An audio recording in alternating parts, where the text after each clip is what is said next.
Hello, welcome to our conversation for tonight, Musical Metamorphosis with Jonatha Brooke and Jeremy Cohen.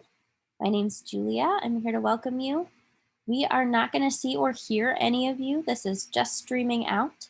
But if you're interested in asking any questions, you can do so in the comments on Facebook, if that's where you're watching, or by emailing questions@pwcenter.org.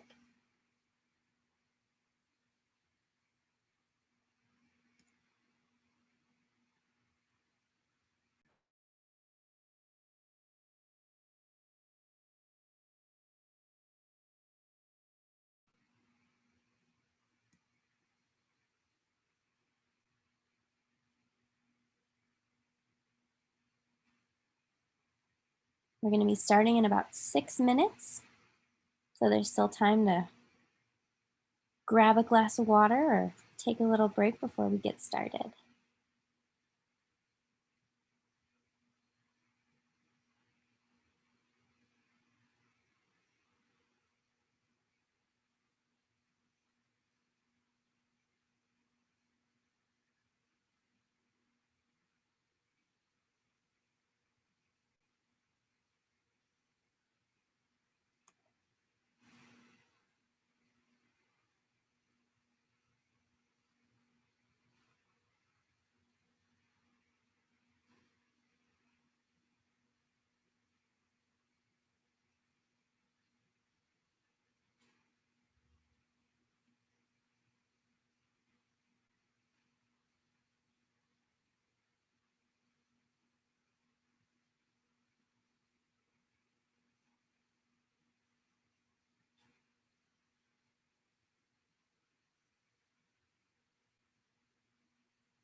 And hi again, everybody who's joining us online. It's so good to see you, though I can't see you, of course.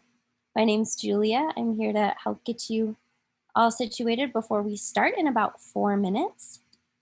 We're not going to see or hear you, so don't worry about your camera or your mic or anything like that. We are just streaming out to you. But if you have any questions or you want to get involved in the conversation, you can do that through the comments on Facebook if that's where you're viewing this on either the Playwright Center or HowlRound's Facebook page. Or if you'd like to email, the email is questions@pwcenter.org.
And hello again, everyone. I see our little watching numbers are slowly climbing. We're so glad to have you all here for this conversation.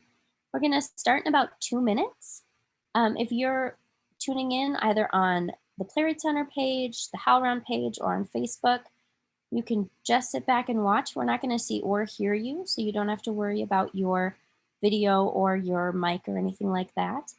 But we will have a Q&A section, and so if you want to get involved in the conversation, you can feel free to leave questions in the comments, underneath or to the side of that Facebook video box. Or if you'd like to, we also have an email address, which is questions@pwcenter.org. And we'll be looking at all of those places to get your questions.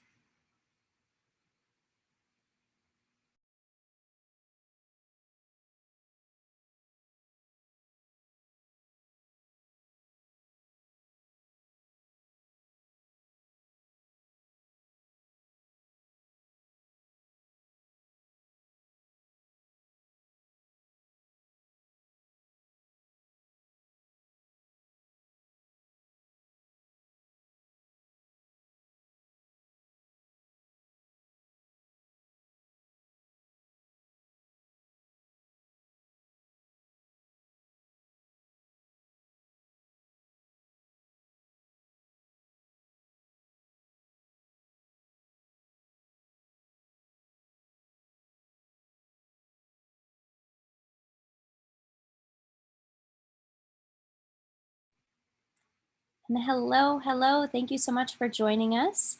If you're watching on the Playwright Center page, the HowlRound page, or on either Facebook page, my name's Julia. I'm so glad to welcome you to this conversation. We're going to kick off in just a minute here, but I just want to let you know we're not going to see or hear any of you, so don't worry about your camera or your mic or anything like that. We'll just be streaming out to you. But if you do have questions for the Q&A section a little bit later on, feel free to drop those in the comment section, either on the bottom or to the side of the video on Facebook, or you can email us at questions@pwcenter.org. And if you have any questions or issues with the stream, you can also email those to me as well. And in just a minute, we'll see Jeremy Cohen and then kick it off.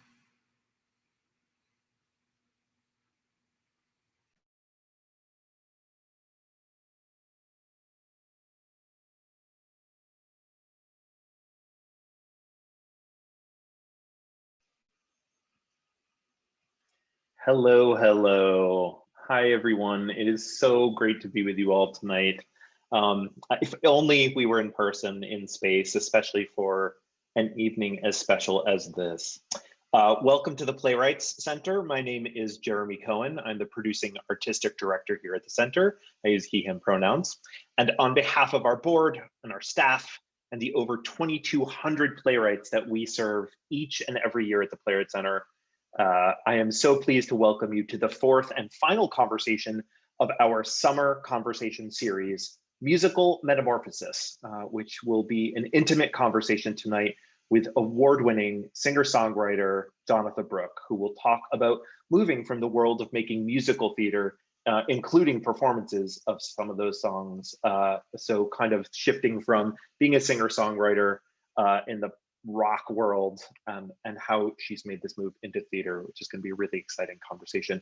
We have folks tuning in online from all over the globe to be with us tonight, and I just want to send all of you so much love and good energy and good health right now from here in the Twin Cities, from myself and from Jonatha and everyone at the Playwrights Center. In the middle of this moment, God, tonight, justice, activism, art making, and transformation, we are gathering together this summer to hear from an extraordinary set of artists. Here at the Playwrights Center, we deeply value the centering of artist leadership and artist voices and how we approach all of our work. And today's conversation is no exception, with a brilliant, brilliant talent like Jonatha. I invite you, if you're interested, to check out any of the other conversations, to go onto our website, pwcenter.org, and you can see recordings of the previous three. Tonight's panel and this four-part series is co-produced with the amazing, amazing HowlRound Theater Commons. Thanks to Thea and everyone at HowlRound for being such great partners this summer. And it's being live streamed on HowlRound TV. I also want to send a very special thanks to our incredible supporting sponsor for this whole series this summer, Knock Inc., whose underwriting has helped bring tonight's conversation to you free of charge and ensuring that all of the artists are being paid for their time and work. So for 50 years, or nearly 50 years, the Playwrights Center has worked to provide a platform for a wide diversity of voices and to create deeply accessible programming by making all of our public events like this one free.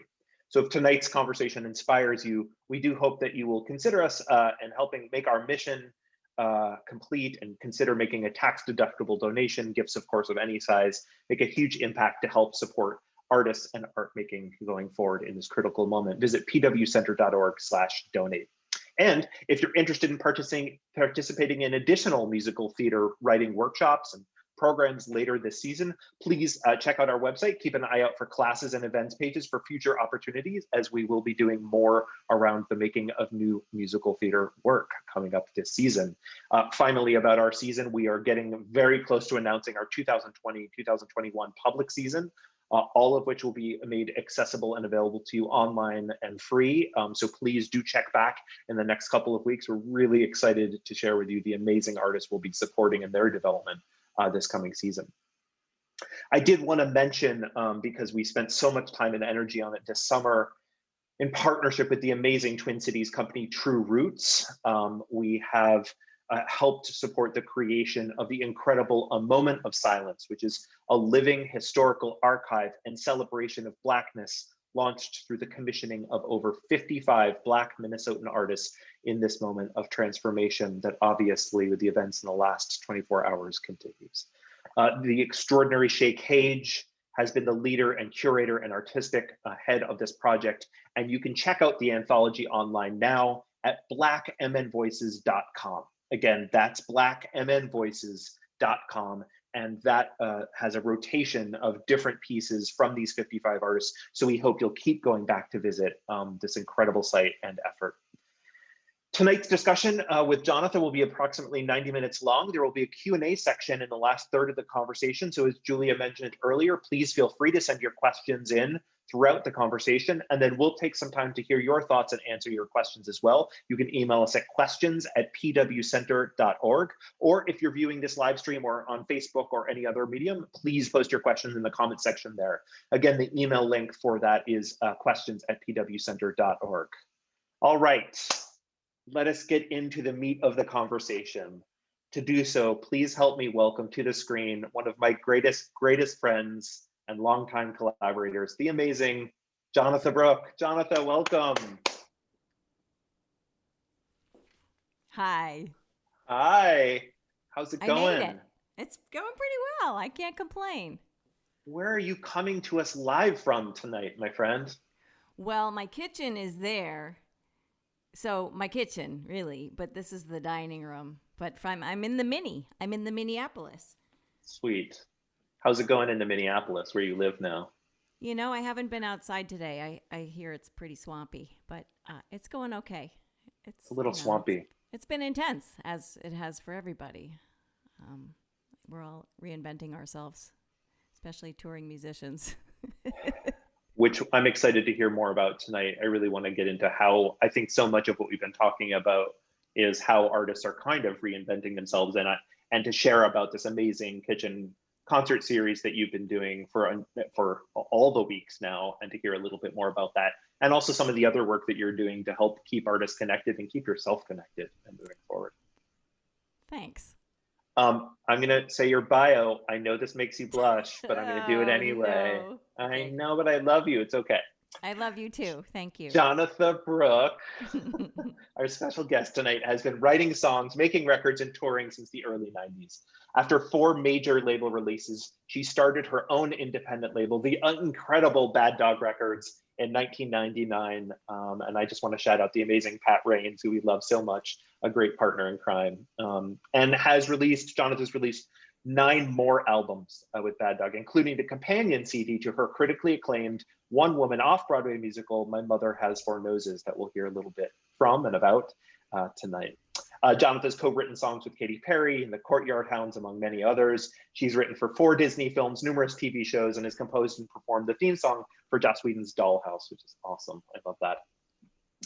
Since COVID-19 halted all touring plans, Jonatha's been performing live stream concerts from right there where you're seeing her tonight in her home on Facebook and Instagram, called the Kitchen COVID Concerts, Mondays at 2 p.m. Central. And I'm going to mention that a few more times because I, in addition to being a friend and a collaborator, I'm also a huge fan and a neighbor. I still vow I'm going to come peek in the windows and hear the concert live sometime.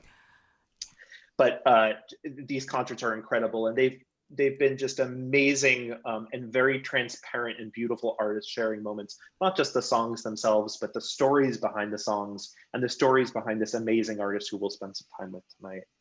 Jonatha's also been teaching online masterclasses. So if tonight is interesting for you and you want to check this out, please do. She's just about to release some new masterclass slots in songwriting and is working on 3 musical theater projects, including Quadroon, which we'll hear about tonight with the late legendary jazz pianist and composer Joe Sample, Switched with playwright Geoffrey Nauffts, and Tempest with Jaclyn Backhaus. Jonatha was a recipient of the McKnight Artist Fellowship Grant in 2018 and won the 2019 International Acoustic Music Award for Best Female Artist for her song, Put the Gun Down. This year, she was awarded an Independent Music Award for her EP, Imposter, and her 14th record. If you have not gotten this record, the Sweetwater Sessions was released on July 10th. It's just been out, as you know, for about a little over a month, and it's incredible. And we hope that you will check it out too. I listen to it constantly at work because I can do that. And for those of you at home, we had actually originally slated this conversation between Joe and I as part of our newly launched spring season of conversation and new work at the Playwrights Center in response to the many pandemics and global crises that have affected so many vulnerable communities right now. And at the Playwrights Center, we were really determined to create a series of jobs for suddenly employed playwrights and other artists. And this conversation was meant to bring that public conversation to a close when, of course, the public murder of George Floyd happened just 8 blocks from where I'm coming to you tonight. And as we all continue to reckon, especially now in the last 24 hours, with how best to make the necessary substantive changes in systems and communities in our world, which is something that Jonatha talks so frequently about and thinks about in her art making and music. It feels critical to have artists like Joe and so many others at the center of the conversations about how we move this world forward. And I couldn't be more thrilled and grateful to have my great friend with us tonight. So welcome. 1,000 people cheering for you. I'm doing the work of cheering for 1,000 people. Thank you, Jeremy. So tonight, we're going to share your incredible array of work and talk a little bit about how you moved from one form to another. That's really the focus of the conversation. And we're going to hang out. You're going to basically hear what it sounds like when Joe and I hang out and talk about making some theater and some songs together, which we have a tendency to do. So let's talk a little bit. There's food involved, but we won't. That would be messy.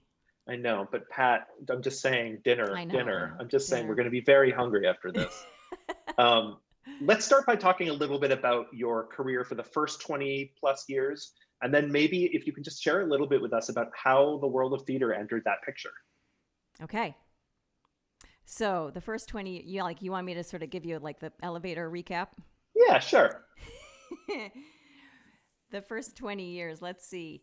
I went from being a dancer to actually writing songs, and that happened basically in college in a composition course where I think I might have been struck by lightning.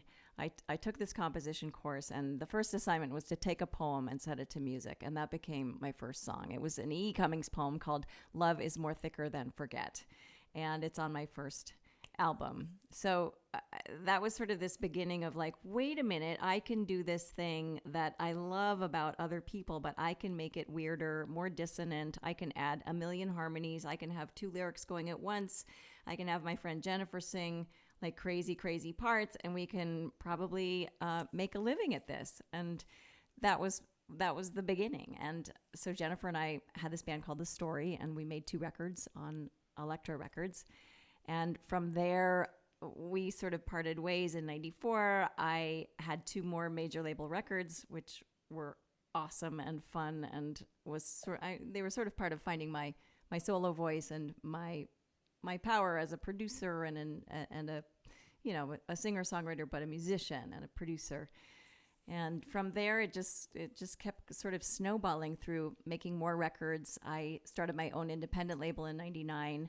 So the rest of my career has been as an indie and sort of threading those needles and treading those waters to sort of figure out how do you do it with like no deep pockets and no tour support and no one sort of buying you videos. And it's been an amazing journey. And mostly my biggest quest has been not to repeat myself. And I think that's part of how I opened up and embraced and transitioned into this very new way of writing, which is writing for theater. And the very first thing that I did for theater was writing a song with Joe Sample. And he'd had this music for years that had been haunting him, and this story that had been haunting him. Joe Sample, for those of you who don't know, is just an iconic jazz pianist, composer. He passed away in 2014, but he and I started working on this thing, I don't know how many years before that. We managed to get a reading done before he passed away, but we wrote 20 songs together. The first one was just this gorgeous, almost aria. And it was the first glimpse into like, wait a minute, okay, there's a different way of storytelling.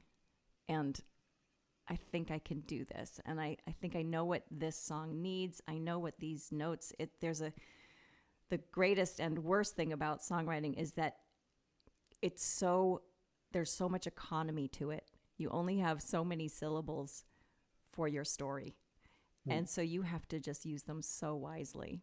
And that was what was exciting about working with Joe, because his piece was finished. It was orchestral and gorgeous. And I got to find the right syllables to fit into this very perfect 100-proof distillation of, it's called Prayer.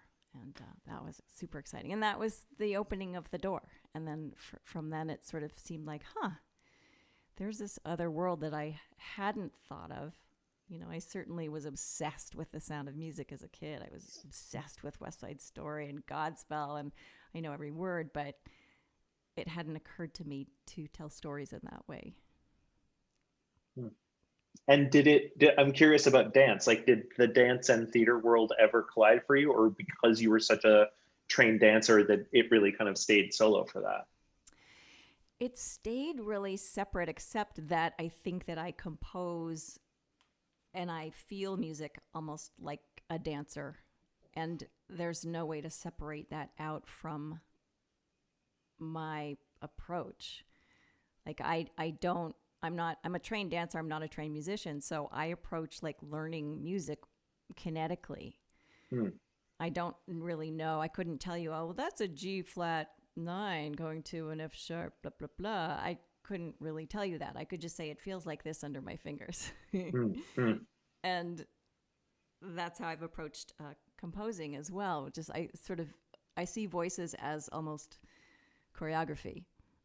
And I think that's why my melodies are sometimes really crazy. You know, I will leap from low to high as if I were, you know, a circus performer. And I think it's because I can envision the choreography of like what each voice will be doing and how they can cross and then meet together here on the high bar maybe, and then take off in separate directions.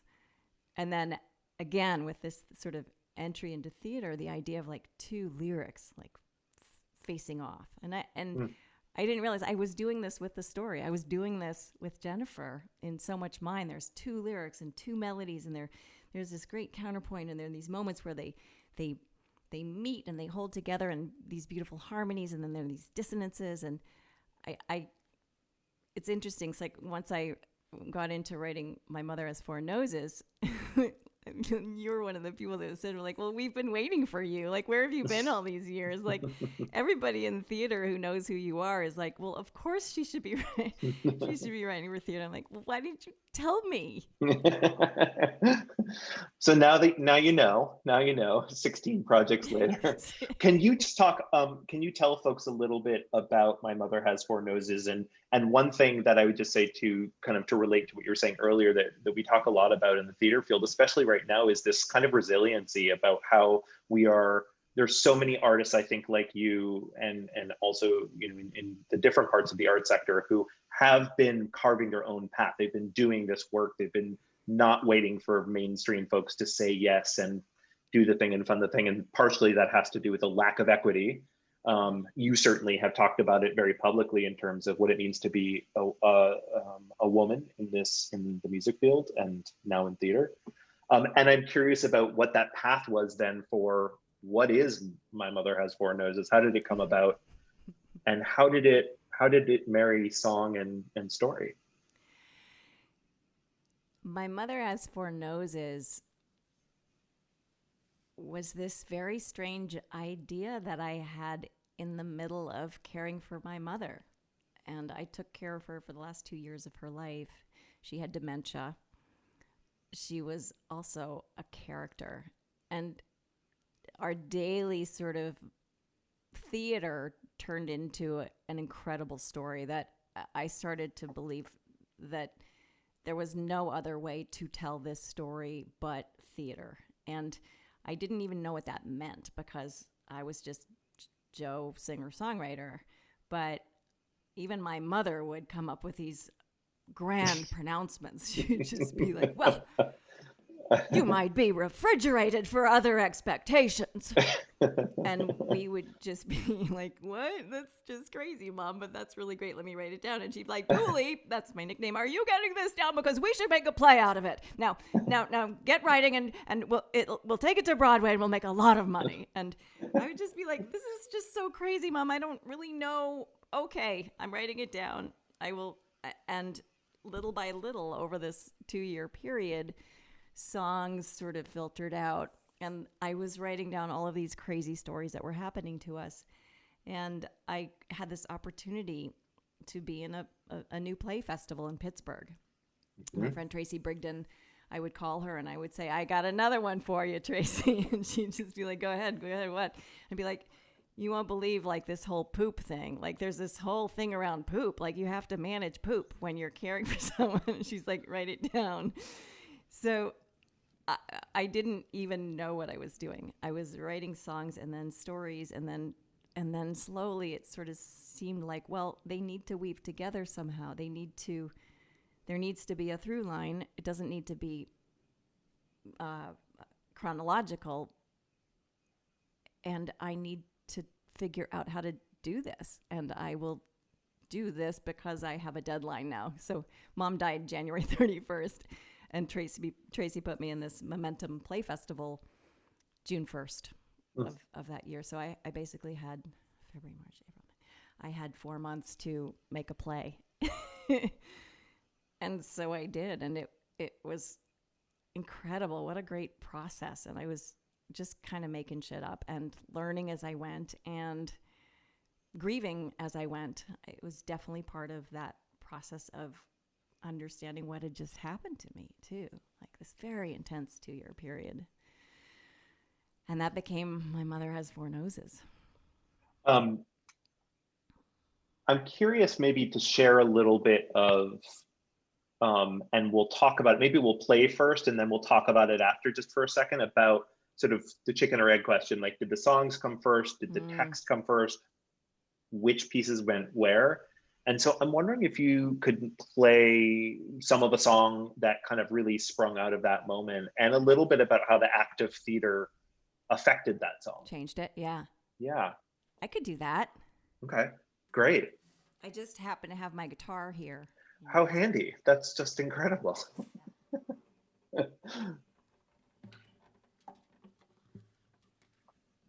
There in your kitchen. In my kitchen. So this is one of the first songs that I wrote. And it was before I even moved Mom in. But it was into your house. Yeah, but it was as I was realizing, like, this isn't just wacky Mom anymore. This is something really serious. Like, she's demented. Like, this is someone got to take over here. So I wrote this song called The Wind. And again, this is before I realized what it was going to be. So I wrote a whole song. I'm going to sing you a verse and a chorus, and then I'll tell you what happened next. All right.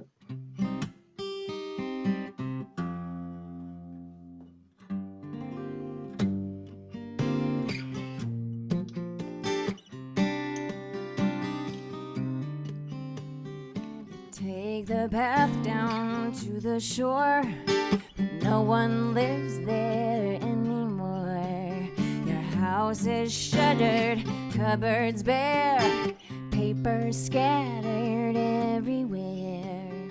A labyrinth of all your fears, the twisted thought that brought you here. You ring it out year after year, with more faith, Lord, and lakes of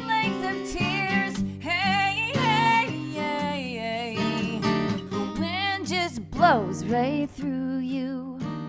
You're hollow as a shell, but you still can't hear the sea. Hey, hey, hey, the wind just blows right through you. So I will hold your best intentions. Down here on my knees, I'm praying, please. Just give me more faith, Lord, and shelter from that breeze.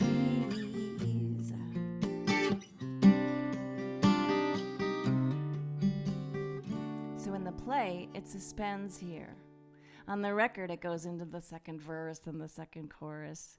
But in the play, and this is what the most exciting part of theater was for me, you can stop it like that. You can just go like, oh, sorry, and you'd be like, something's happening here I need to tell you about.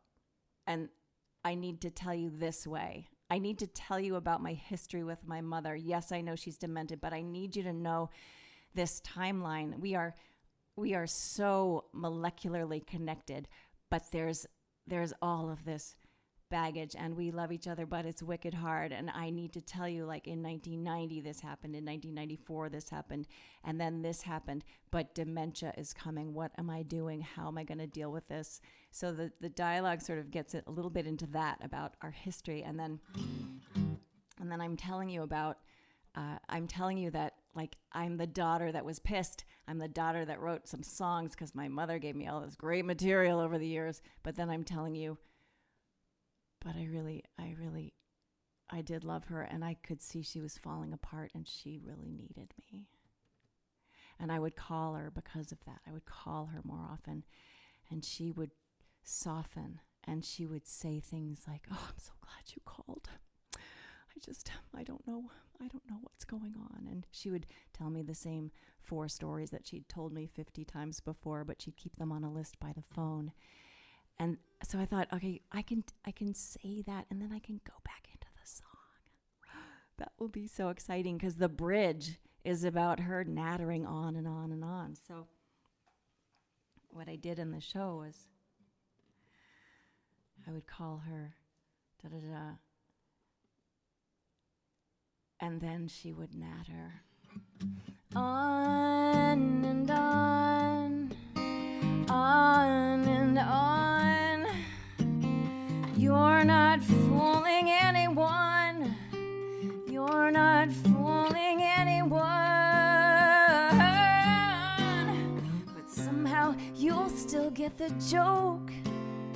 Ever bent, but you are never broke. Somehow I still love you, and I know you'll leave me laughing when you go. 'Cause the wind just blows right through you. So I'll collect the shells so I can hear the sea. Hey, hey, yeah, the wind just blows right through you. And I will hold your best intentions. Down here on my knees, I'm praying, please. Just give me more faith, Lord, and shelter from that breeze.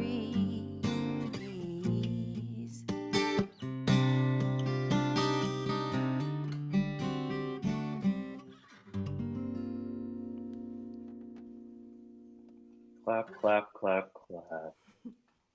I hope that made sense. Totally. Yeah, Big it's ol' interesting. run-on. Yeah. I'm remembering too, as you're talking about it. So this is for folks at home. This is a show that I directed of Jonatha's, and what I remember is being in tech rehearsals in particular, and talking about this particular thing and thinking like, oh, the tension of the composition of the song, how the music is doing, as you were talking about playing in dynamics with what the text is doing or what the lyric is doing just before it, felt so like the thing that we always try to create, with designers and everyone there, which is like, how do you have that tension of the moment where it's heightened there? and then kind of use that vocabulary in the next chapter of the storytelling. And I think The Wind does that so kind of beautifully there. And in my head, of course, I'm doing, I know that the light cues are like, as you're doing it, I'm like, go on. Yep, that's an 8 count. Yeah, go ahead. I miss theater so much. I've willed my light cues onto you. I'm so sorry. I'm so sorry. Thank you. That was gorgeous. That was gorgeous. I want to talk also just a little bit about, because as the play goes on further, and as our lead, our Jonatha lead kind of gets further into the story and her own sense of perception starts to shift, she starts to ask these really big questions of kind of some of the early questions that The Wind poses, but like in a much more progressed place emotionally and psychologically, and also like, who am I outside of this really intensely vacuum sealed moment of my life? And how does that relate to the context of the story in terms of the family I was born into and how that all moved forward? And then also like, how do I think about sacrifice? Do I talk about sacrifice? I remember a number of conversations about like, is it more powerful for me to talk about sacrifice or for the lyric to do the work or the music to do the work? What's the most kind of what lands that really crunchy moment? Yeah. I was wondering if you can share a little bit about that in that second act. Yeah, that was a real interesting excursion because I am a songwriter that doesn't like to hit you over the head with the story necessarily. I like to overestimate you and figure out that, you know, that you're going to fill in the spaces and or whatever story you bring to what I'm singing to you. And I think that was my instinct for this piece as well. Yes, in the speaking parts, I'm telling you some literal things, and I'm telling you a lot about my mother, things that I have never, ever said before in public. Like, it was terrifying to put this out there. So there's that element of it, too. But there was also we had many conversations, Jeremy and I, about how am I going to convey what's happening to me, Jonatha, the character telling you this story? And for me, that was where the songs did that job.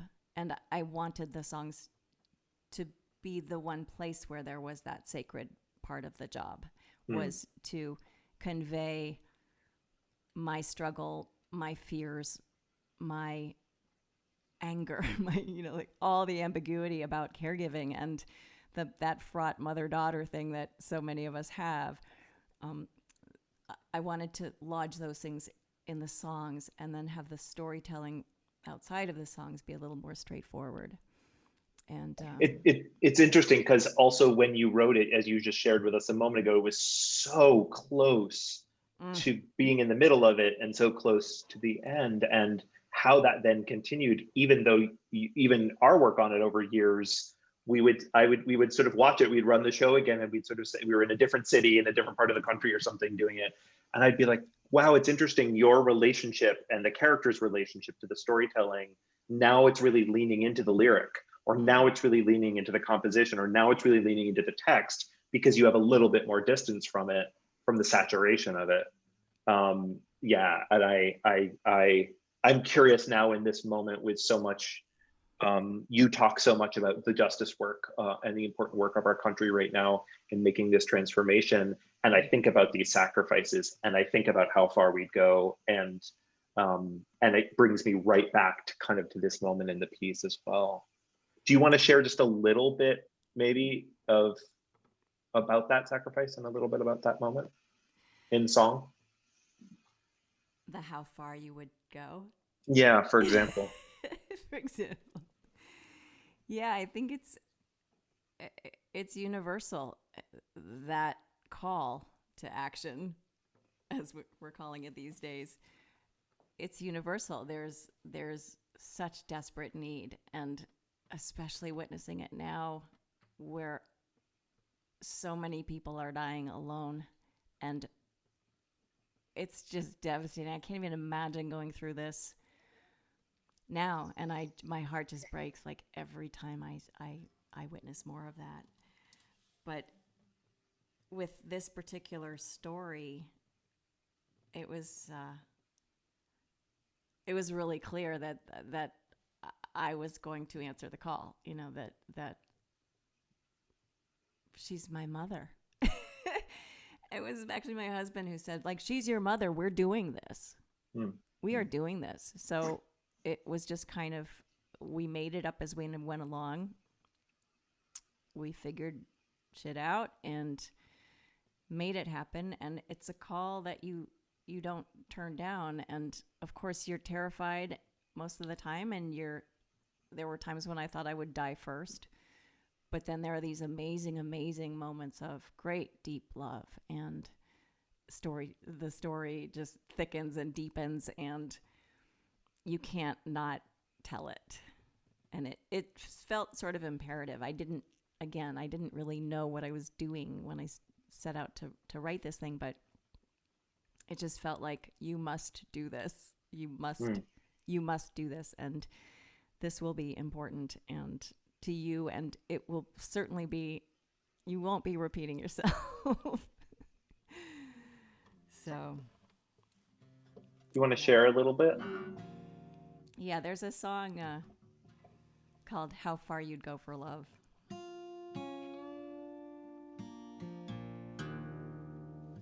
It happens in the second act, and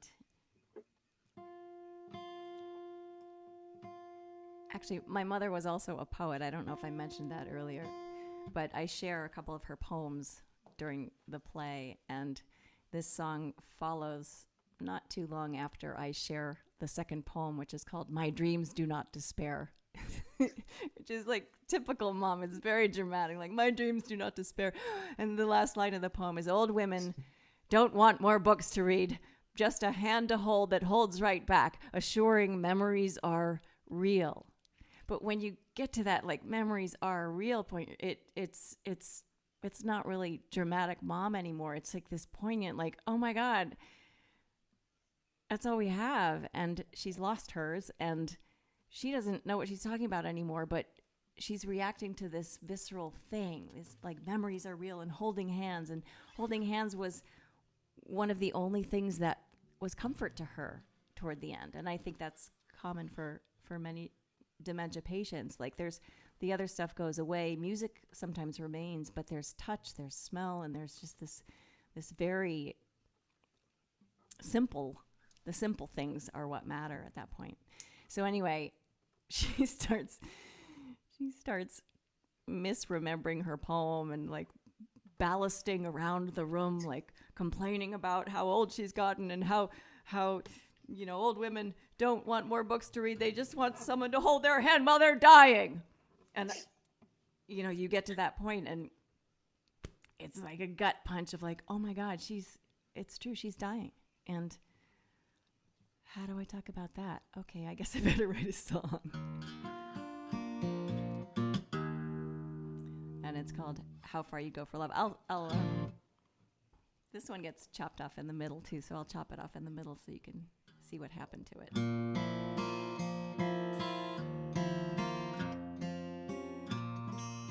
Let's start again.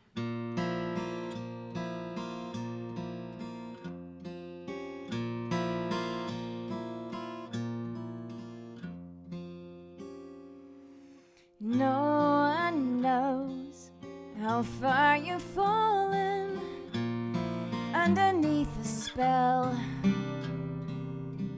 You're all alone, and no one's calling, but it's just as well. You will never tell how far you'd go for love. You never know how far you'd go for love until you go far beyond what you have ever known of love for love.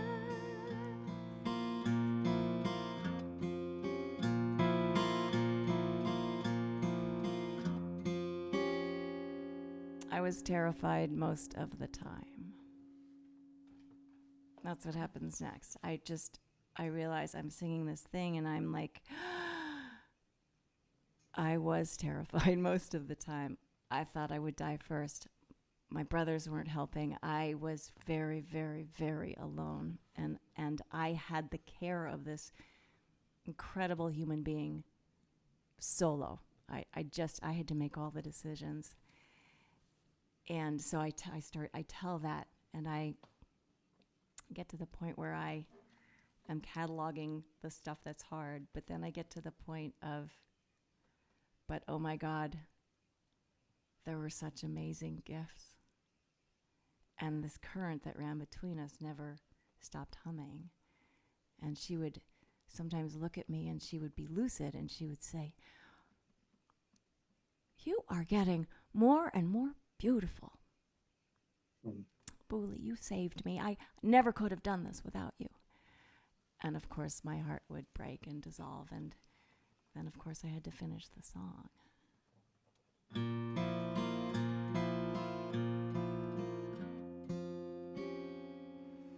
There her hands, and here her fingers, holding fast for now. You'd like to go, but still you linger, 'cause you don't know how you would live without her. How far you'd go for love, you never know how far you'd go for love until you go far beyond what you have ever known, far beyond what you have ever known, far beyond what you have ever known of love, for love.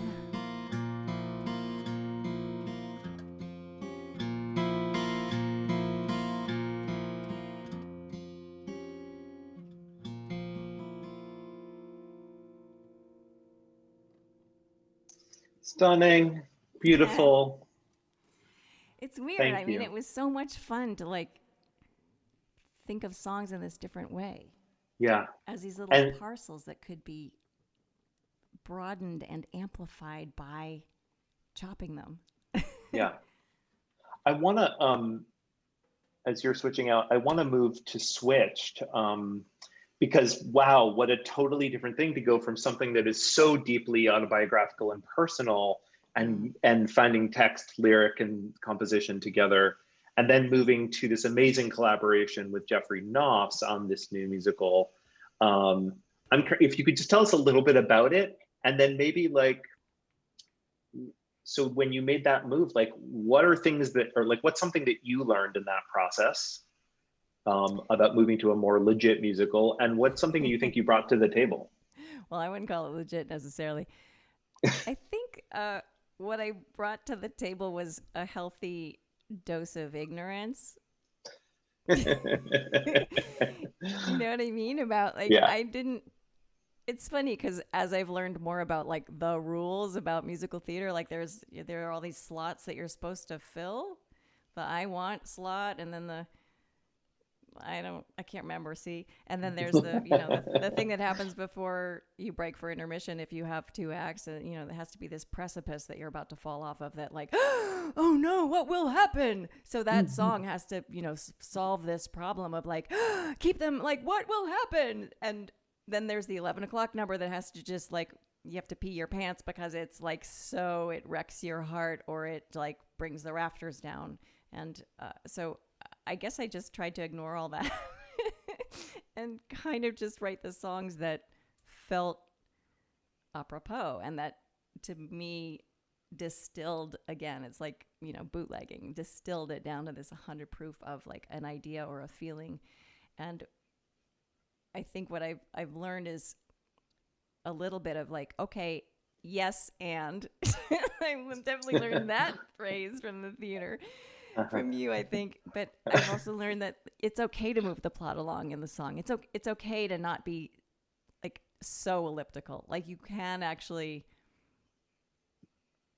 hear what the character's thinking and doing, and it's okay. And there's a way to do it that is satisfying to me, where I didn't think there would be. And so I've really had to work at and learn that particular skill. How has it been lyrically for you in terms of going? Part. Yeah, I'm curious about that. If you can talk about that. That's the hardest part. And I finally, like, with Cheryl Kaller, who's our director with Geoffrey Nauffts and I, it was great because she would sort of educate me and reference song, like, listen to this and listen to, another 100 people got off of the train or stuff like that. And I'd be like, oh, okay, I see. Oh, that's awesome. So I could dabble in that kind of approach. So I just started really, it's kicked my butt is basically what's happened. It's kicking my butt. And now I have to go back, and when I'm singing, learning older songs of mine for my kitchen concerts, I'm very judgy about, like, my formerly, urgently pretentious work of, like, well, wait a minute, but are you moving the plot along? Like, what, like the third verse, like, you're not, like, nothing, there's no new information here. Like, so, like, what's up with that, Jonatha? So, Awesome. damn it. Was there like a song for you? I mean, you and I have talked about it over time, but was there a song that was like kind of one of those, I don't know if an aha moment, but more of a like, oh yeah, I kind of get the how and why I as a singular artist belong at the center of this collaboration? Like, is there something that kind of what you really brought to the table that way? Yeah, I think I brought a pop sensibility. I think that I have an ear for hooks, and I have an ear for melody. And one of the things that I always respond to is a beautiful melody. And I think that's as important as a hooky lyric. So if you are going to move the plot along, you better have a great melody to go with all those words too. Or, like, I might tune out. Yeah, right. What was that song for you? Do you have something that you want to share with us tonight? A little like bit a Geoffrey about song? Yeah. From Yeah, Switched. okay. Yeah. I'll try. Oh, no, that's my Peter Pan song. I was like, don't sing I'll Try. That's from Peter Pan. Oh. Oh dear. Oh dear. Maybe you can set us up a little bit, just sort of letting us know, like, what's the context of where the song is. I will try to do that. Actually, this song has moved. It's interesting. It's actually like my Peter Pan song in a way. So, not to give it all away, the story that Geoffrey and I are working on, it is called Switched. And it's about two women who are switched at birth, and they find out when they're 40. And they also find out that one of the moms kind of knew all along. And so it obviously throws them both for a loop because neither of them really suspected. And so I think that I wrote this song before we even fleshed out any of the characters or the plot line or anything. I just was like, this is what I would feel if I were those women. This is what I would sing if I were those women. And that was how I approached this particular song. And it's been like the anchor in a way of the piece. And we've tried to fire it. We've tried to kill the darling, because, like, oh, where does it go? Is it the, end of Act 1 number? Is it the 11 o'clock number? Is it the I Want song? Like, what the hell is it? And we've killed it, and we've brought it back, and we've killed it, and we've brought it back, and we've tried to rewrite verses and reapproach the chorus, and it just wants to be what it wants to be, because it's hooky, and it is what it is, and I think it's kind of essential to the piece, whether we like it or not. And what was super exciting, we did a reading last April, and we put it back into the ending of Act 1 slot. And we had double cast our women, our leads. So we had two 40-year-old protagonists and their 16-year-old selves. And then we had them all singing this particular song together. Like, I don't think I've ever been so excited in my life to hear, like, 4 like killer Broadway, 40-year-old women singing this song. It stars wailing on a Jonatha Brooke pop song. And then like I added this coda where they, of course, because they always want everything like a third higher than I can even begin to sing it. So they want it like up in like F sharp Martian, key. And so they're wailing on it there. And then we modulate and they're going up and they're just like, it's crazy. Anyway, I'm going to sing you I'll sing you a verse and a chorus of the song. It's called Who Am I Supposed to Be Now?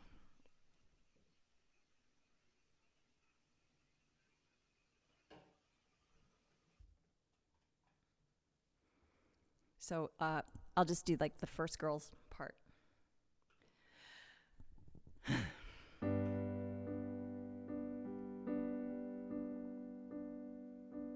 Can't be true.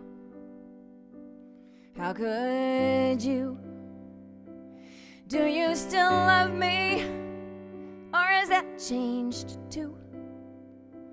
Just tell me why you lied. Then tell me, who am I? And then tell me, who am I supposed to be now? What will the world make of me? How do I trust what I see? And how could you toy with fate? How could the truth wait? Maybe never was better than late. 'Cause who am I supposed to be now? Who am I supposed to be now? Now the secret's out. Awesome. Our other girl takes over. And then there's a bridge that they sing crazy together. And then the 16-year-olds show up and it's like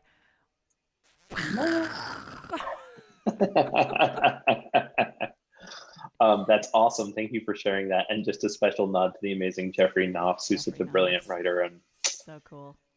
Excited to see this come into the world, this piece back in our world. I just want to remind folks at home, we're getting closer to when we're going to do some Q&A time.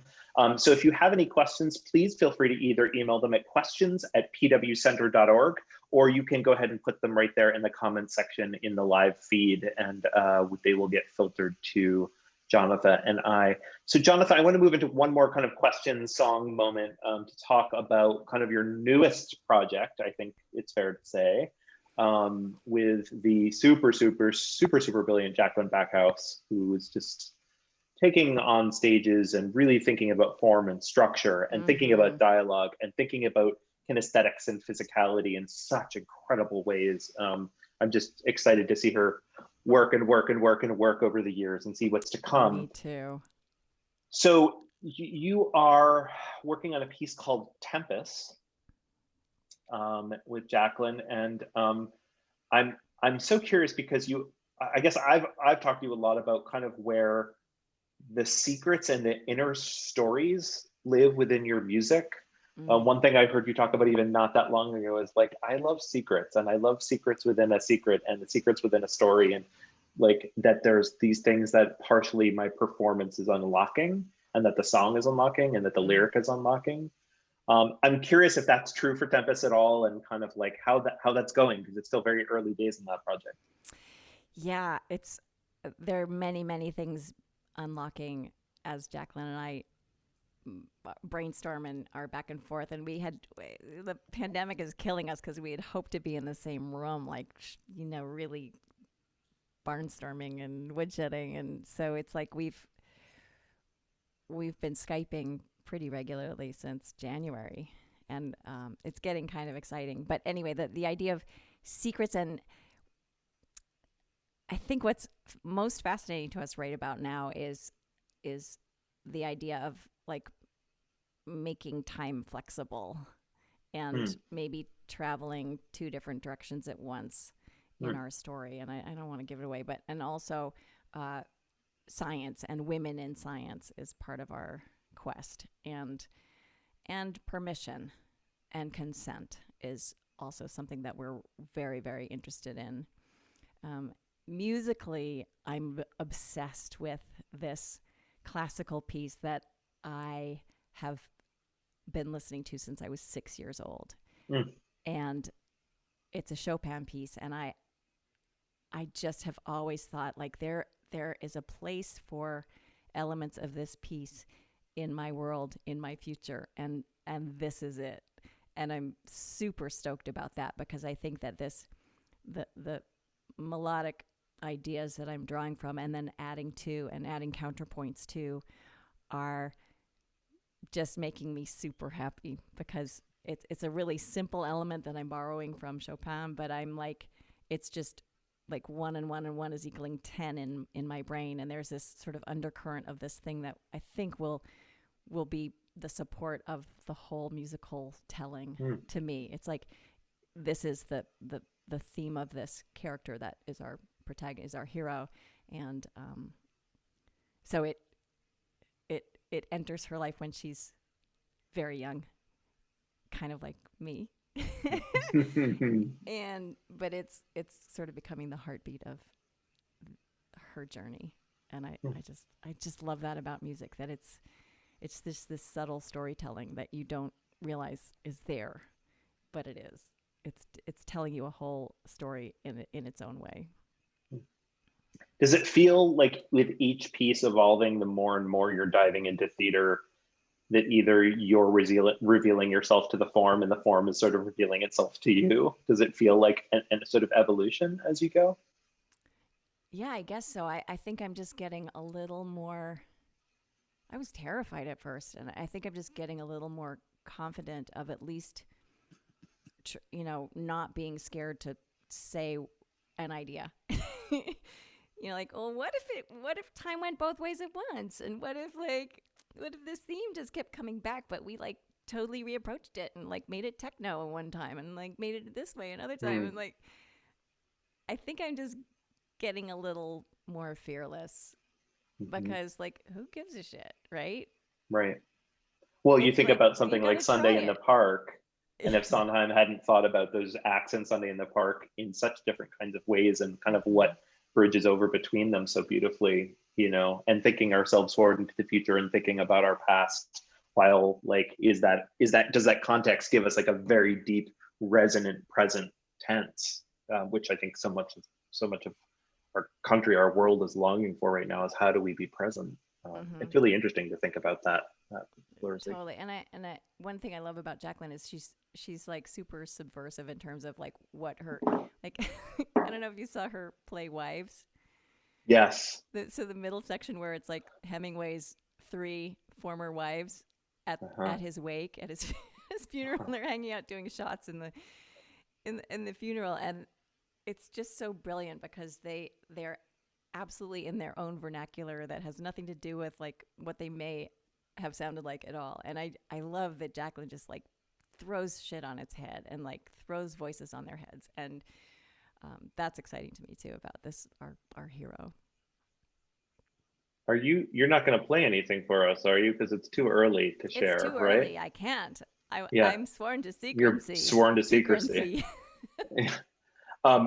But stay tuned, folks, to theaters near you when there are theaters near you that are open, because this piece is sure to be out there in a world where we can gather again, in a world where. Let's go ahead, I think, and move to questions. And so the first question is coming to us, and we have folks. I forgot to mention, it's been ever increasing, but now I think this time there are something like 13 or 14 countries that people are joining us from all over the world. So Hi everyone, it's so great to have you with us today. Hi, and thank you. Yes, that's awesome, right? I mean, I think we keep saying there are these things about everything that is so hard about this moment, and it certainly is, but I'm certainly trying to stay learning. I think at the Playwrights Center, we think about that all the time, about what are we learning from this moment, and gosh, that we could reach folks in such a different kind of way outside of the confines of the building is kind of cool. Yeah, it's like, being on a world tour every week. It's nice, right? And people are writing and responding to you about just like coming to see the concerts coming from right there in your kitchen. Totally. And I might not have ever made it to the Philippines, but now the Philippines are tuning into my concerts, and France and the Netherlands and Australia. It's very cool.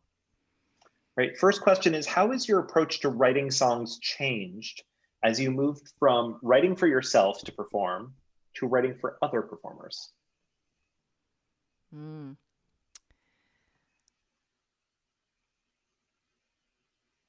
I think that it hasn't so much, in a way. Like, I'm too bossy to really mold myself into someone else's vocabulary. It's funny. I think that just as a songwriter in general, I have learned how to not have to do every single thing every single moment, like in the story records where I had like 15 background parts and 20 million dissonant notes at every possible turn. Right. I have learned that less can really be more. But I don't think that I don't think I change necessarily writing for other people. I just write my little songs, and if they work, they work, and if they don't, like even with Katy Perry, it was like we had a great vibe, and I brought my little kalimba in, my kalimba from the Mom Show, like that is the 11 o'clock number. Jesus. So like, God, okay, it is, well, like, isn't it? I'm supposed to write a song with Katy Perry, so like I guess I'm gonna bring my kalimba, because maybe that will be something that's totally she's never heard before. And sure enough, the kalimba is like the bed of that song. It's called Choose Your Battles, but we just hit it off, and we wrote a song that I would have written for myself for sure, but she sings it way better. Can you talk a little bit about, maybe let's talk about process for a second. So you're in your studio writing a song that you know is going to go on an album, or you think is going to go on an album, versus you're in a rehearsal room or in a workshop on a new musical, and you're getting feedback, from sort of director and other writers and creators, but also from the actors, from people who are actually singing it. What's the kind of feedback that you've received that's been most interesting or most helpful for you have you sort of reconceived parts of songs lyrically or even in the music? Yes, and actors are amazing at giving you feedback. And I've been so lucky to just even a melodic thing from a couple of people of like, oh, what if it was oh shoot, I'm forgetting, like Heidi Blickenstaff.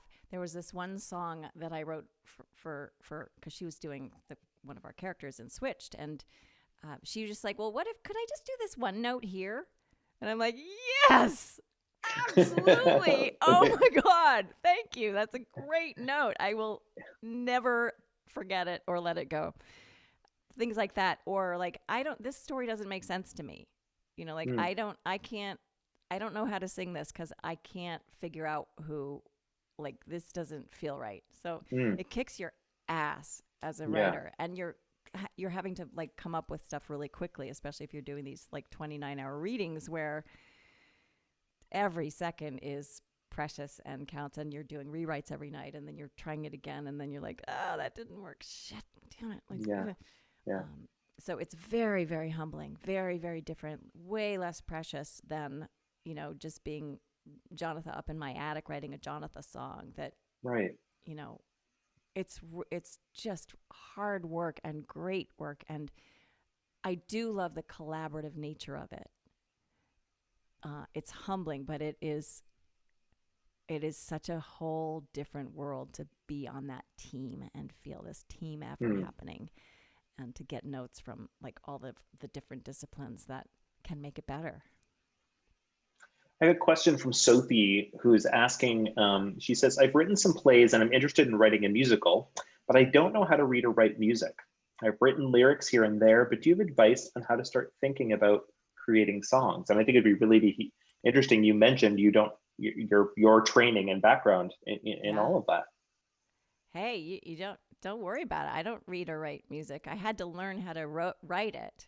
I had to learn how to write it into Sibelia so that I could make charts for people learning my songs.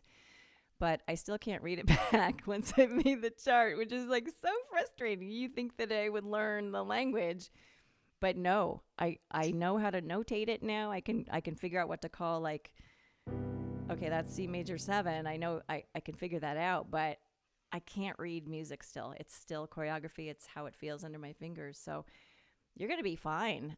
I would say, I mean, do you play it? If you play an instrument, that would help. And then find somebody who's really has a great ear and can figure out what you're doing and write it down for you. And I've been lucky enough now to have a couple of amazing assistant musical directors who I can just be like, okay, can you like make that that F thing happen here, and I need this note on the high part, and they'll be like, okay, got it. So at this point, I definitely rely on other people for that kind of stuff. And it's interesting, right? Because actually this moment doesn't prevent us from being able to stay connected with people and say, hey, can we get together once a month and just share some music? I know Julia Brown, who works at the Playwrights Center, who was introducing and saying hello to everyone at the beginning, is in a band. And she talks about it all the time about like, oh, we were trying this new song last night and we were kind of working on it. And it wasn't until we got it in front of other people that we were really trying to figure it out. Yeah. And in the theater world, we talk about that as new play development or whatever that process is, but they're meant to be shared, these pieces of art. They're meant to be responded to. So trying it out is like really, really important. Yeah. Scary but good. Scary but good. I know. Tina it used to be asks, super precious. oh, sorry. No, yeah. That's okay. Tina asks, is there a place we can watch My Mother Has Four Noses? Oh, God, I wish there was. I really wish there was. No, not so far. There is maybe not. in the future. Maybe in the future. Yeah, we just need a bunch of dough and an amazing audience that can be together in a room, because that makes all the difference. And that's all, just a ton of money and some people. And we could make a really great version of it, right, JC? Yeah, like a couple of weeks. We're almost there. Yeah, totally. I mean, so if you want to start a GoFundMe on behalf of getting Four Noses, some version of live. But we did talk about it, actually, kind of this interesting thing, and who knows if it's the right thing, about what is this format, the intimacy of this format and the intimacy of that show offer you too. It's kind of interesting. Right. Doing an on-camera version, your first on-camera work in that kind of way. So scary. I know, right? Adrian has a question, and Adrian asks, what does a day or week look like for you, Jonatha Brooke? How do you carve the time or prioritize creativity? How does it weave in and out of the first world peopling life? How does it weave in and out of the first world peopling life asks us to do?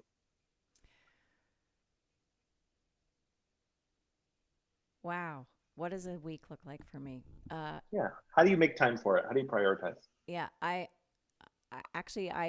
have not been very good at it in terms of just like carving out time to go sit and see what happens.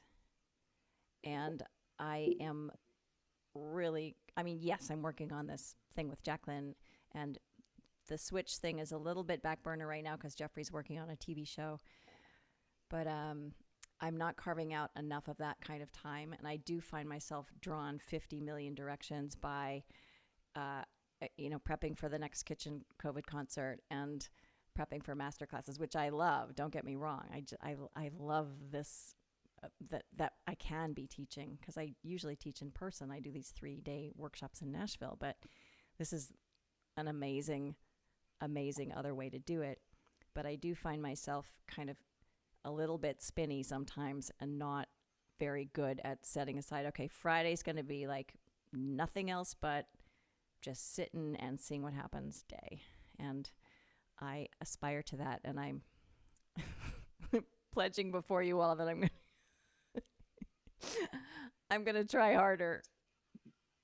It's so interesting as a generative artist, right? There are the days where you're like working on specific things, or I'm taking a thing that exists and doing a kind of edit on it or something like that I'm thinking about, versus just blank space days. And that those are very different kind of days to carve time for and energy for, the emotional energy. Yeah, the comforting factor is that stuff gets through despite that.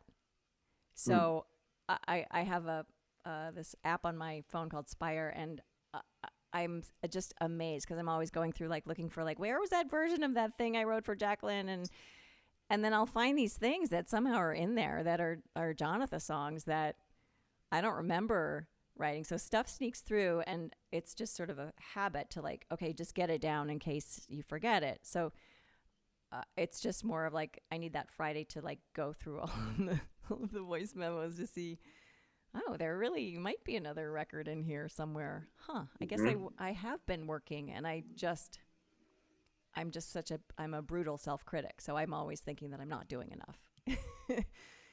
So I'm sure there's stuff there. You mentioned the COVID concerts. Would you just please tell us how we can find them Mondays at 2 p.m. Central? Remind us where to go. Yes, I can do that. Mondays, 2 p.m. Central, I stream concerts from here. This is actually kind of half of my setup. And you can find them on my Facebook page or my YouTube channel. And apparently they say YouTube sounds better than Facebook. So there you have it. And maybe they're not quite as evil. Who knows? Who knows? Who can rightly say in this world, Jonatha Brooke? Who is more evil than next? I have a question coming in from Phyllis, one of my favorite names in the whole entire world. I love the name Phyllis. I'm a playwright, says Phyllis, working on a musical. How do you find collaborators and producers that fit your process and your work? That's a great question. I have been lucky enough that I have gotten calls from people who want to work with me in terms of the creative part of it. And I've been lucky enough that those have all been really productive, awesome working relationships. So I haven't, that's how that's happened. But I think that if I were looking for a new project, I would just read and read and read. I would read plays until I couldn't read anymore. And I just would call whoever like spoke to me, whose ever work I really responded to or admired, and just see if I had any inkling of a chance to like, hey, could we, I have this idea, like, Jeremy, I've got this idea. What do you think about? Do you wanna? Yes, I wanna. I think it's so interesting because knowing how many other musicians, professional musicians, and not quite yet professional musicians who are orbiting your world over the last number of years who have really watched you carve that path. There are people, as you talked about earlier, who like, okay, you've got these kind of deals and everything is packaged and handled for you and done on the front end. And then there's, I think, part of your true artisanship is as a producer, and has been the path you've carved for yourself about what you want your sound to be. I mean, I'm thinking about the Sweetwater Sessions, this latest album too, and even with Imposter just before it, about just watching and listening to you think about the notes on those songs, and the detail of specificity is like a great, not just a great creator, but a great director and a great designer and a great producer all at the same time. It's really interesting. One of our next. I dream about going back to school and actually studying arranging, because it's so exciting to me. Just arranging vocals is like, sends me over the moon. And then just writing cello parts for Rebecca, who happens to be my cellist for Four Noses, and she happens to live a couple blocks away. Like, I love writing cello parts. So that would be my next life. I would go to arranging school, and I would become an arranger. And just make things for Rebecca. I think that would be my next life too. Cello and vocals. She's so incredible. You mentioned your last album, and I'm just gonna include like both Imposter and Sweetwater Sessions, maybe to think about this question, which is, have you noticed any influence coming from your theater work onto either of these albums, either maybe in process or in how it's come out? Yes, specifically on Imposter. Yeah, I do feel like those songs, the songwriting in those songs was so influenced by my theater stuff there's just a specificity and adventurousness and story to it all that feels different to me and was very exciting to explore. And then, of course, the arrangements made me so crazy happy. Adi Ashaya did these incredible arrangements. So, and then, of course, I was naked on the cover, so that was good too. Yeah, you really were. We can't forget that part. I mean, so the whole thing, it felt like theater though. Even the album cover of that album. It is theater. It's like you buck naked with a big old bass drum. Yeah, because I'm the imposter. I'm the emperor with no clothes. So yeah, it's very theatrical. And then actually the last song on the record is the last song I wrote with Joe Sample. And that song is from the musical that we were working on called Quadroon, and it's actually on his tombstone. It's one of the favorite songs that he ever wrote, he said. And so it's on he's got this beautiful black marble memorial thing in the shape of a piano. And that song, True to You, is carved on his memorial. I know Joe's been such an important influence for you in thinking about all the different parts of your music. Have there been other artists that either theater artists or dance artists or musicians or composers, lyricists that have really, not that like, oh, I'm doing the thing that they do, but the way that they do something or how they do something has really sparked something for you? Well, Joe, for sure, just as a composer, as a writer of melodies and keeper of grooves, is unparalleled. I think I was thinking about Pina Bausch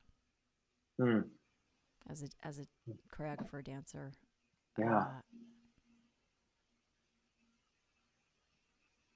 And lyrics, I just don't even know. I think that I'm more influenced by writers than lyric writers. I'm more influenced by poetry, short stories, just any kind of great writing.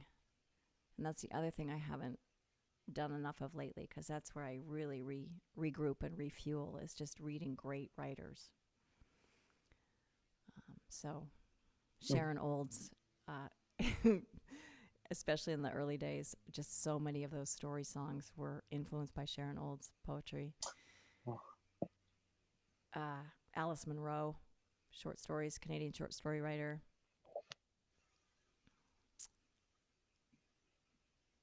Elizabeth Strout. Yeah, just good writing. I've been reading a book recently by an author, and her name is Jandy Nelson, and I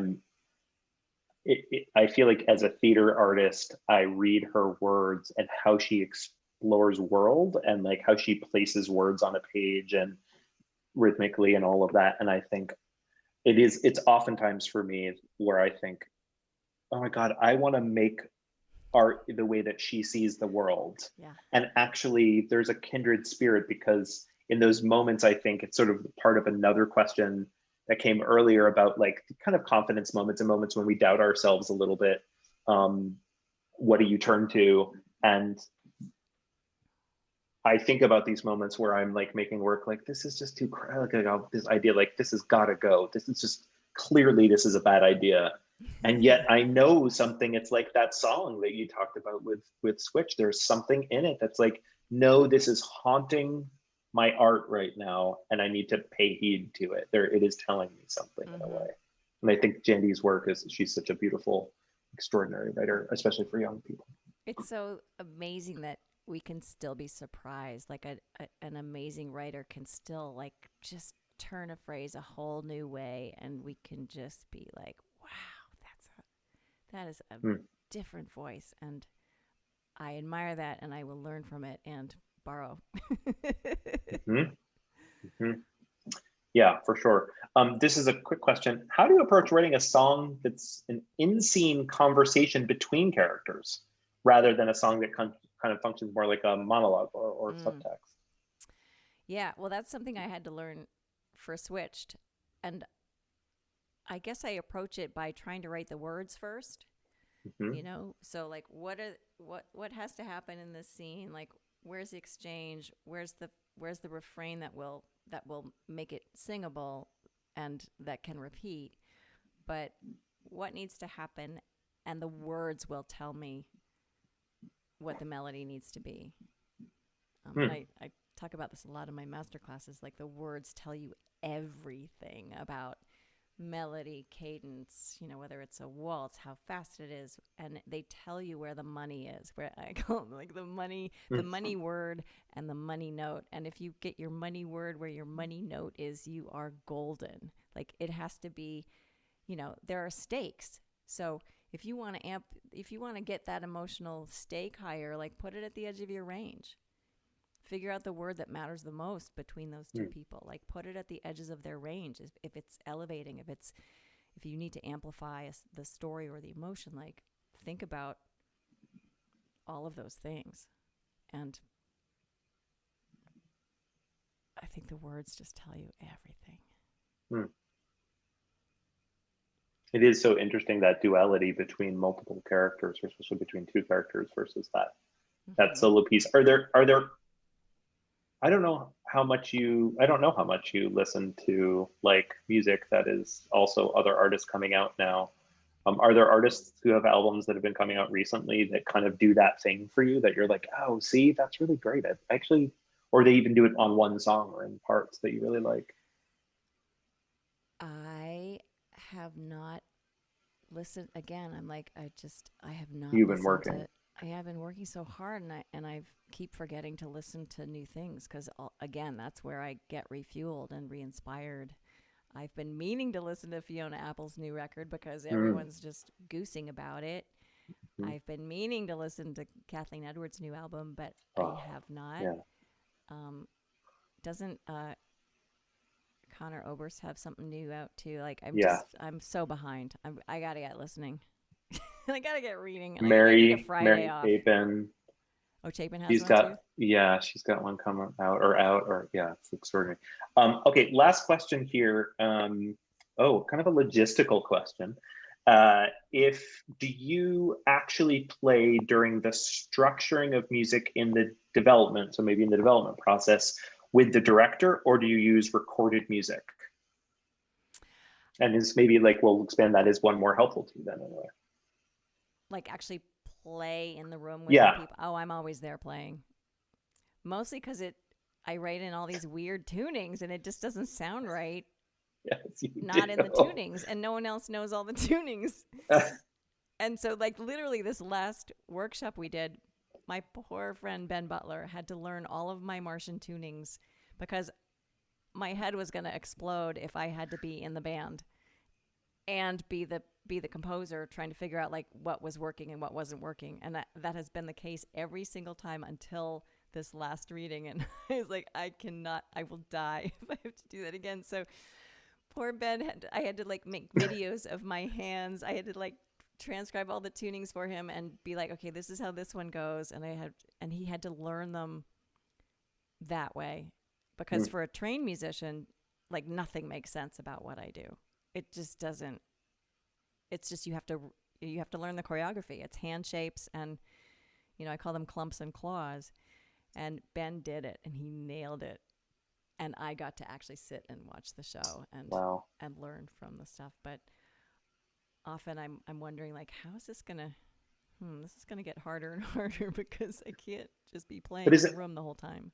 And when you can listen to it, though, then you can kind of sit back and have that moment, like, oh yeah, now I'm not just listening to how the performance of it is, I'm actually listening to whether this is the right progression or right rhythm or right arrangement. What's hardest for me is to separate me, the singer, songwriter, from the songs, because I just want to sing along, basically. I love my job and I love singing my songs. So, like, if I have to go watch and be critical, I'm like, I have a really hard time, like, forcing myself to be like, no, is this doing the job it's supposed to do? Like, it doesn't matter if you like the song. Is it are you moving the damn plot along, or is it serving a purpose, or do we have to kill this darling? And I'll be like, well, but it's so pretty. They're so pretty. So anyway, yeah, that's been really the hardest part for me, is to take my brain out of Jonatha singer-songwriter, loving singing songs, to composer, critic. Like, is this working or not? How do I fix it? That's the hardest part.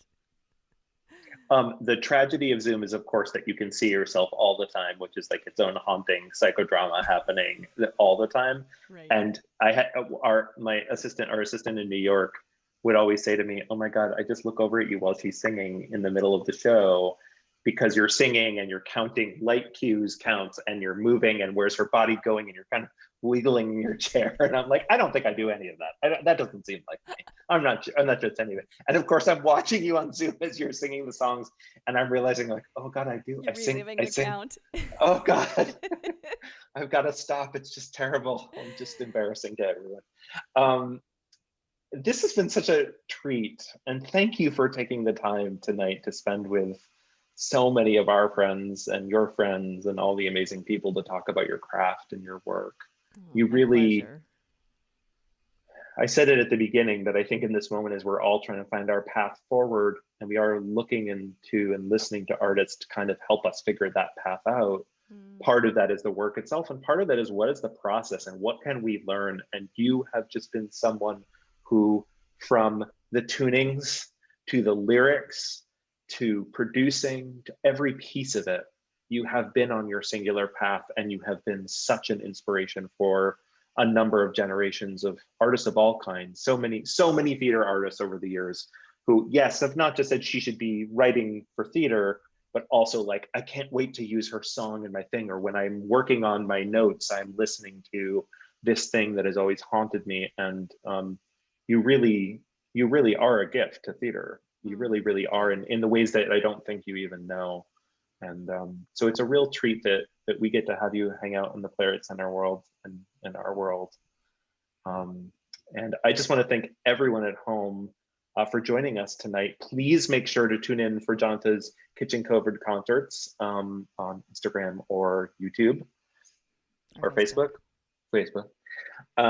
And please make sure, if you haven't gotten your copies of Imposter and Sweetwater Sessions, please do that as well. And you can check out some of the stuff we were talking about tonight, and look out at Stages Everywhere as they return for some of these projects. And finally, just to say, we will be announcing everything in the season of the Playwrights Center again in the coming weeks. And it's really, really exciting. We're so happy to support so many brilliant artists that I think whose stories and whose voices are the artists that will help us recreate the new vision of theater in this country. And I'm so excited to have you share in their amazing, amazing work. So much more to come. Jonatha Brooke, we love you. Thank you so much for being with us tonight. Thank you, Jeremy. I love you. Love you.